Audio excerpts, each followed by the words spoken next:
আসসালামু আলাইকুম রহমতুল্লাহি ওয়া বারাকাতুহু। আলহামদুলিল্লাহ রাব্বিল আলামিন ওয়াসসালাতু ওয়াসসালামু আলা নবিয়িনা মুহাম্মদ ওয়া আলা আলিহি ওয়া সাহবিহি আজমাইন। আম্মা বাদ। সমাজ সুধী রাসূলুল্লাহ সাল্লাল্লাহু আলাইহি ওয়াসাল্লাম তিনি তার একখানা হাদিসে ইরশাদ করেন, খায়রু নিসাইকুম আল ওয়াদুদ আল ওয়ালুদ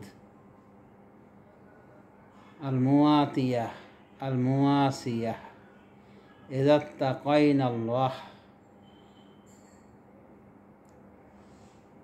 এই হাদিসটিকে আল্লামা আলবানী রাহমাহুল্লাহ তার সিলসিলা সহিহার ভিতরে উল্লেখ করেছেন। ক্রমিক নাম্বার 1849।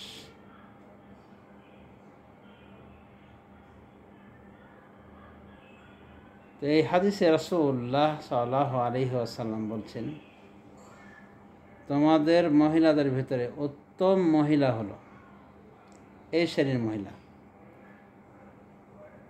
আল ওয়াদুদ, প্রেমময়ী, মানে খুব ভালোবাসে, স্বামীকে খুব ভালোবাসে। আল ওয়ালুদ, বেশি বেশি জন্মদানকারিণী। আল মুআতিয়া, স্বামীর অনুকূল চলে, মানে স্বামীর আদেশ নিষেধ মেনে চলে। আল মুআসিয়া, স্বামীর বিপদ আপদে পাশে থাকে, তাকে সান্ত্বনা দেয়, মানে তাকে ছেড়ে চলে যায় না, বরং তাকে আরো সান্ত্বনা দিয়ে থাকে। ইযা তাকাইনাল্লাহ, যখন সে আল্লাহকে ভয় করবে, যখন তারা আল্লাহকে ভয় করবে। তো এই শ্রেণীর মহিলারা হলো উত্তম। তো কি কি গুণ বলা হয়েছে? আল ওয়াদুদ, প্রেমময় হবে, মানে স্বামীকে অনেক অনেক ভালোবাসবে। ওয়ালুদ, এবং বাচ্চা দানকারিণী হবে, মানে বেশি বেশি বাচ্চা দানকারিণী হবে।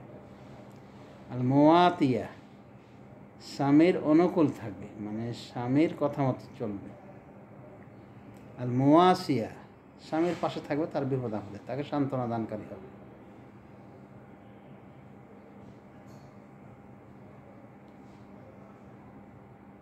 আর তাকওয়া তো থাকবেই, তার মানে মুত্তাকি নারীদের ভিতরে এই নারীগুলি অত্যন্ত গুরুত্বপূর্ণ।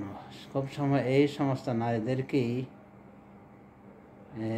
এদের ক্ষেত্রেই বলেছেন ইয়ামানের সালাফি মুহাদ্দিস মুকবিল বিন হাদি আল ওয়াদিঈ রাহিমাহুল্লাহ, আল মারাতু সালাফিয়্যা আগলা মিন আয-যাহাবিল আহমার।